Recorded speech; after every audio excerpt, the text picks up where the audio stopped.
Emma, we welcome you to our program. Thank you. Thank you for having me. I've been hearing you speak a few times lately, and I suggested to Pauline and to Claire, I said, let's finish with you because you can really motivate our people. Thank you. I heard her speak, and she was talking about she was never this confident as she is at the moment. So there were things that stood in your way, and to gain confidence was something that was very important for you because it made you arrive to where you are today, and you are able to operate now and function properly. I couldn't grow my business without being able to put myself out there and engage with people. So what was it that really used to stop you, and you perhaps see in some people that it actually stops them from reaching their goals? Fear. It's always fear. People don't like to speak about fear so much, you know. Usually we're told, oh no, don't be afraid, like kind of thing. But everybody experiences fear. It's a 100% totally normal experience. Biologically, we need it because it protects us from pain, and it protects us from death. So that's what I was going to ask you, because obviously some fear is needed. In your case, it was stopping you from things you wanted to achieve. So that's why you addressed it. Exactly. And the thing is, like, sometimes we fear putting out, I mean, you guys know this because you put yourself out there all the time. You have to. But I'm sure at the beginning it was scary for you. Of course it was. You know, because there's judgment, there's jealousy. When you succeed, some people don't like it because it says, what does that say about me, right? So then your fear can start to play up because we all biologically need each other to belong, to survive. Okay. Yeah, we can't survive alone. Exactly. So fear protects us from losing belonging. Exactly. But as you said, this is something I think we evolved in, we changed in, and we got confidence through time.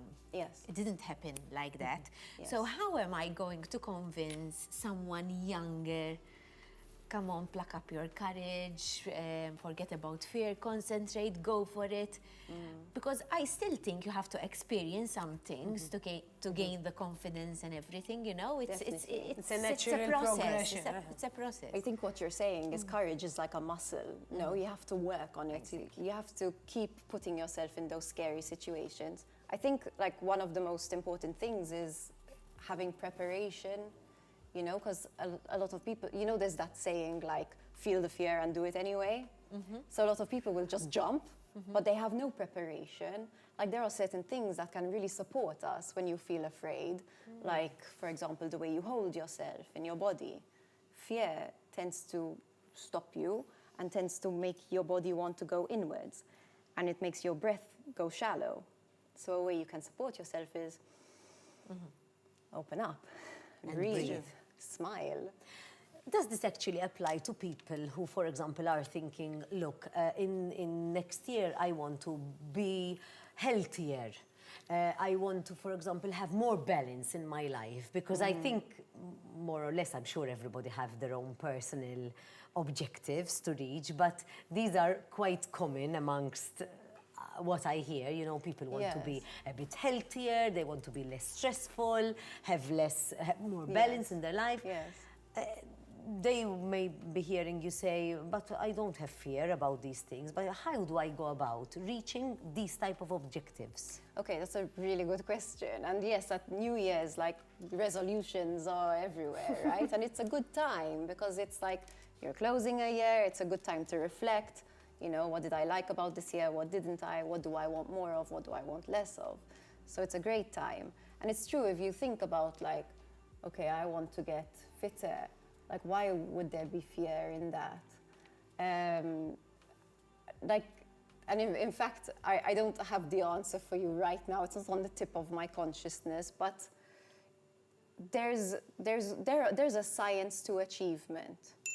And the reason that resolutions usually fail is because people will say, okay, this is what I want. Okay, so they have their vision, but they're not in touch with their purpose. So they have a sense of, I should do this, I should get fit, or I should earn more money, or I should start a business, or I want to. but they're not in touch with why they want to do it. Okay? So then, yeah. Sometimes I also think, I'm to this fitness thing, so I get this question a lot, how do I find motivation? How do I start? I think they don't realize that you'd have to make an effort as well. It's not something that it's not something that comes like that. And That's Yeah. why Yeah. sometimes I don't like to associate them to a new year. I know your reasoning, a new year, new beginning, but why does it have to be a new year, new beginning? doesn't.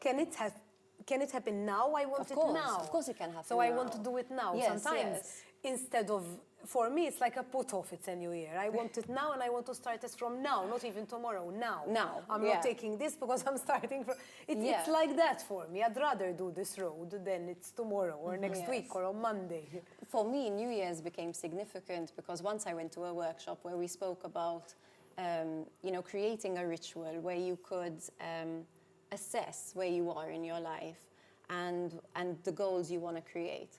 And my lecturer, Bertram Muller, had said, like, use New Year, like kind of New Year is a very helpful, so that's one of the reasons I like it. But It but helps some like people. Claire is saying, I think, commitment is another thing that people need to learn, read about, try and see what skills Yes. can make you more of a committed person. Yes. And There is a science to achievement, right? So, and I think this is what we miss, and because 98% of resolutions fail, right? By February, you're sort of back to doing what you were doing, because habits are deeply ingrained in us. So if you want to change a habit, there are 4 steps that you need to go through, and one of them is related to fear. Okay, so one of them is self-belief. So let me walk you through it. So the first one is vision. Your vision needs to be clear. Anything that you want to create in life, you need to believe it's possible first. Okay, and Okay. see it. Yeah, and Visualize it. So make your outcome super clear, right? In just 1 or 2 sentences, like in 2019, I'm going to develop this business. Blah, this means blah blah blah. Fill it in, like kind of. Okay, Yes. okay. Then the mistake that a lot of people make is they go straight from their outcome to how. To how am I going to accomplish this? Okay. But they miss the why, which is Why do I want that? Exactly. Why do I want to achieve that business? Exactly. Or look like that, or feel And like that? The thing is, if Okay? you jump straight to your how, you're gonna, no matter what you're doing, like no matter what change you're creating, you're gonna come across obstacles, right? Okay. But if you have your why, if you're in touch with your purpose, that fuels you to So, keep taking action. vision.